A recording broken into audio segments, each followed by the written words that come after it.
యూనివర్సిటీని పేర్లు మార్చేశారు. ఆంధ్ర యూనివర్సిటీని వైసీపీ కార్యాలయంగా చేశారు.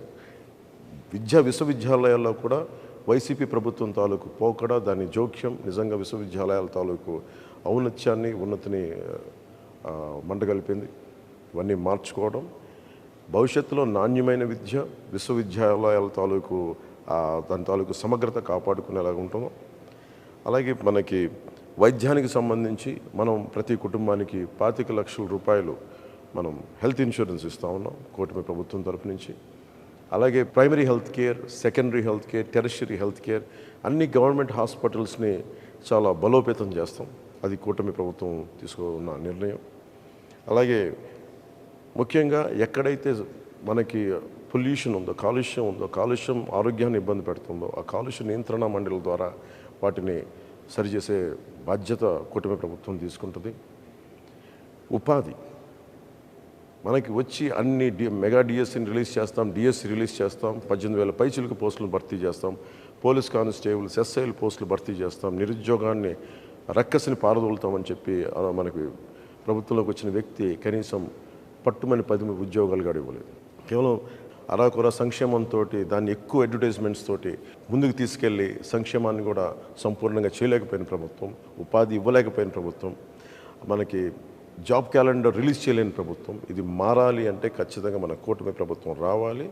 వచ్చిన వెంటనే ముందుగానే మన మెగా డిఎస్సిని మనం దాని మీదే ఉంటుంది, ముందుకు తీసుకెళ్తాం రాగానే. అలాగే సిపిఎస్ కాంట్రిబ్యూటరీ పెన్షన్ స్కీమ్కి సంబంధించి మాట ఇచ్చి మరి వెనక్కి వెళ్ళిపోయాడు.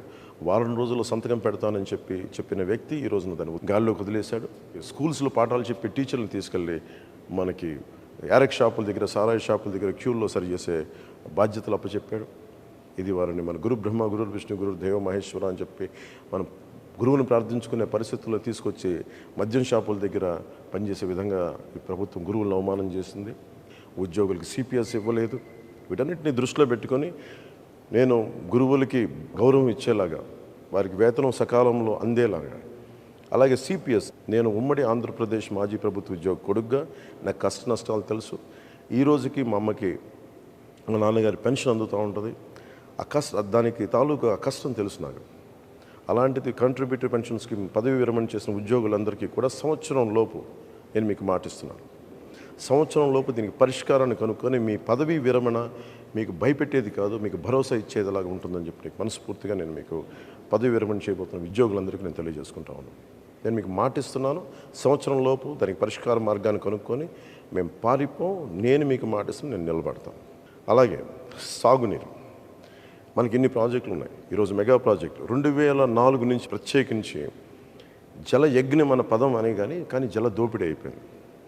ఎక్కడైతే సాగునీటి ప్రాజెక్టులు ఉన్నాయో, ఉన్న ప్రాజెక్టులని సరిగ్గా మెయింటెనెన్స్ చేయకుండా, కాలువలు పొడికలు తీయకుండా, డ్రైనేజీలు సరిగ్గా తీయకుండా, డ్రైనేజీలను అలాగే లాకులు ఇటువంటి కనీసం మినిమం మెయింటెనెన్స్ కూడా చేయకుండా చాలా వేలాది లక్షలాది ఎకరాల ఆయకట్టు సరైన నీటి సౌకర్యం లేక, చివరి ఆనకట్టుకు చివరున్న పొలాలకి సరైన నీటి సౌకర్యం లేక నలిగిపోతున్న ప్రజానికి గిట్టుబాటు ధర లేదు, మద్దతు ధర లేదు, ధరల స్థిరీకరణ నిధిని సంపూర్ణంగా అది తీసుకెళ్ళలేదు. అందుకని నేను కౌలు రైతులకి సొంత డబ్బుని ఇచ్చిన వాడిని, కౌలు రైతాంగానికి, రైతులకి అన్నం ముద్ద పెట్టే రైతులందరికీ నేను మీకు మనస్ఫూర్తిగా మాటిస్తున్నా. మీ క్షేమం కోసం, మీ సంక్షేమం కోసం కూటమి ప్రభుత్వం అండగా ఉంటుంది. అలాగే ముందు బాధ్యతగా మొదటి రాగానే ఏవైతే మైనర్ ఇరిగేషన్, చిన్న ఇరిగేషన్ ప్రాజెక్ట్స్ ఉన్నాయో వాటిని తొందరగా పూర్తి చేయడంతో పాటు ఉన్న ఇరిగేషన్ ప్రాజెక్ట్స్ని సమర్థవంతంగా పనిచేసేలా తీసుకుంటాం. ఇరిగేషన్, డ్రైనేజ్ వీటన్నిటిని సరి చేస్తామని మీకు అందరికీ మాటిస్తూ, మీకు రైతు భరోసా కేంద్రాల దగ్గర నుంచి ప్రభుత్వం నుంచి మీకు సరైన మద్దతు రాలేదు. అవి బాధ్యతగా తీసుకొని అది మీ సంక్షేమం మా మొదటి బాధ్యత. దానికోసం మేము వెన్నంటే ఉంటాం. మీ కష్ట నష్టాలకి కూర్చొని వీళ్ళలాగా మీ కష్టాలు వస్తే, వర్షం పడితే రైతుల్లో మొలకలు రాక ఏమొస్తుందని చెప్పి దిగజారుడే మాటలు అలాంటి ప్రభుత్వాలు కాకుండా బాధ్యతగా మీరు ఒక మాట మాట్లాడితే చేతులు కట్టుకొని మీ దగ్గరికి వచ్చి మేము మీ సమస్యలను తెలుసుకొని మేము మీకు అండగా ఉంటాం. అలాంటి ప్రభుత్వం రాబోతుంది కూటమి ప్రభుత్వం. తెలియజేసుకుంటూ రైతన్నలకు తెలియజేసుకుంటూ, ముఖ్యంగా మనకి తాగునీరు ఏ మూలకెళ్ళినా, ఏ నియోజకవర్గానికి వెళ్ళినా మినిమం కనీసం ప్రాథమిక హక్కు అది, మంచి నీరు రావటం అనేది. అలాంటి మంచినీరు కూడా ఇచ్చే పరిస్థితుల్లో లేదు. కేంద్ర ప్రభుత్వం జల్ జీవన్ మిషన్ అనే ప్రధానమంత్రి గారి ఆధ్వర్యంలో ప్రధానమంత్రి జల్ జీవన్ మిషన్కి నిధులు వచ్చినా కానీ ఈ ప్రభుత్వం దాన్ని ముందుకు తీసుకెళ్ళలేదు.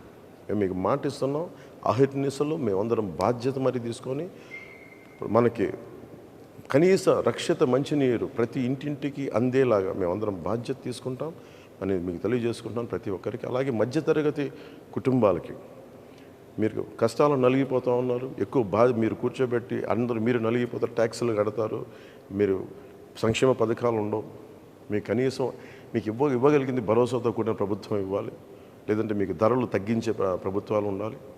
అందుకనే కూటమి పెట్టుకుంది ముఖ్యంగా 3 సిలిండర్లు మహిళలకి ఉచితంగా ఇవ్వాలని, బస్సు ప్రయాణం ఉచితంగా ఉండాలని ఇలాంటి సంక్షేమ పథకాలతో ముందుకు వస్తున్నాం. ముఖ్యంగా నిరుద్యోగులకి ప్రతి నెల మనకి ఉద్యోగం లేనప్పుడు నిరుద్యోగ భృతి వీటన్ని ముందుకు తీసుకెళ్తాం.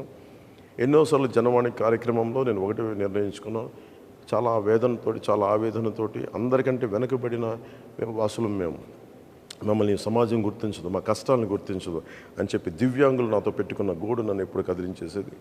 దాంట్లో భాగంగానే మనకి తెలుగుదేశం జనసేన ఉమ్మడి మన మేనిఫెస్టో కమిటీ కూర్చొని ప్రత్యేకించి దీని మీద దృష్టి సారించి ప్రతి దివ్యాంగులకి 6,000 రూపాయలు నెలకి ఇంటికి వచ్చి అందజేసేలాగా, అలాగే ఎక్కడైతే సంపూర్ణంగా దివ్యాంగులు మొత్తం శరీరం అంతా చచ్చుబడిపోయిందో వారికి నెలకి 15,000 రూపాయలు అందజేసేలాగా, అలాగే తలసీమియా లాంటి వ్యాధిగ్రస్తులకి నెలకి 10,000 రూపాయలు వచ్చి అందజేసేలాగా ఈ బాధ్యత కూటమి ప్రభుత్వం తీసుకుంటుంది.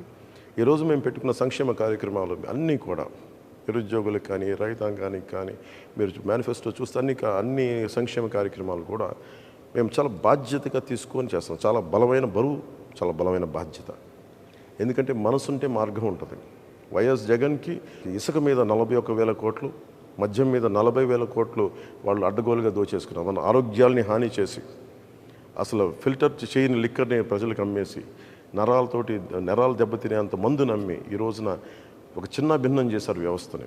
మద్యపాన నిషేధం అని చెప్పిన ప్రభుత్వం మద్యపానాన్ని అమ్మటం. సో అందుకని వీళ్ళందరికీ మేము కోరుకుంటుంది ఇది ఎంకరేజ్ చేయటం కాదు, కాకపోతే మీకు కల్తీ లేని ఒక మద్యాన్ని కనీసం అందించడం, కనీసం మీ ప్రాణరక్షణకి వయసెస్ని వ్యసనాలని ఎవరు ఎంకరేజ్ చేయం.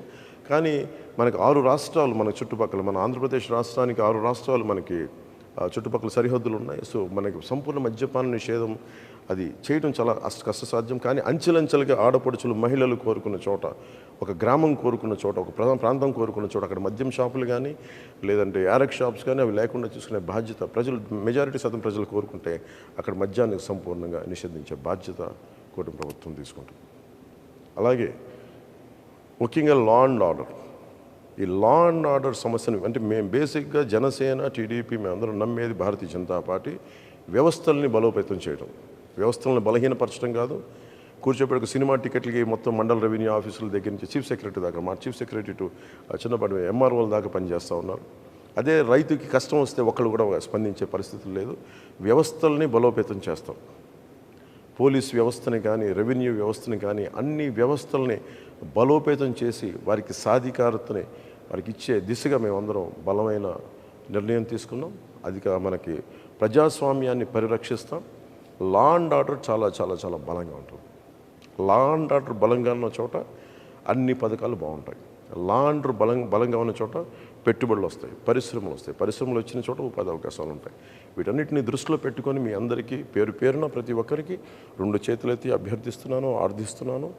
వైసీపీ వ్యతిరేక ఓటు చీలకుండా భారతీయ జనతా పార్టీ పోటీ చేస్తున్న చోట, తెలుగుదేశం పోటీ చేస్తున్న చోట మీరు సంపూర్ణంగా జన సైనికులు, జనసేన వీర మహిళలు, జనసేన మద్దతుదారులు ఎట్టి పరిస్థితుల్లో వైసీపీ నాయకులు రకరకాల మాటలు మాట్లాడుతూ ఉంటారు. మేము గెలిచి మేము జనసేనలోకి వెళ్ళిపోతాం, ఇలాంటి అబద్ధాలను మీరు నమ్మకుండా సంపూర్ణంగా కూటమి అభ్యర్థులకే జనసేన ఓటు సంపూర్ణంగా వారికి మీరు వేయాలని మనస్ఫూర్తిగా కోరుకుంటూ, అలాగే టీడీపీ మద్దతుదారులకి, టీడీపీ నాయకులకి, టీడీపీ కార్యకర్తలకి, భారతీయ జనతా పార్టీ కార్యకర్తలకి, భారతీయ జనతా పార్టీ మద్దతుదారులకి మనందరం ఈసారి మనస్ఫూర్తిగా అందరం ఒకసారి కలిసి ఒకటే చోట, ఒకటే అడుగుతోటి, ఒకటే భావంతో ఆంధ్రప్రదేశ్ని సంరక్షించుకుందాం. నరేంద్ర మోదీ గారి నాయకత్వంలో వికసిత్ భారత్లో అంతర్భాగం వికసిత్ ఆంధ్రప్రదేశ్ కూడా మనందరం కలిసికట్టుగా మనం ముందుకేసి ఓటేసి కూటమిని గెలిపించుకోవాలి. కూటమిని గెలిపించుకోవడం మన బాధ్యత. ఇది మన భవిష్యత్తుకి చాలా భరోసా ఇచ్చే ప్రభుత్వం. ఇది మీ అందరికీ తెలియజేసుకుంటూ ప్రతి ఒక్కరికి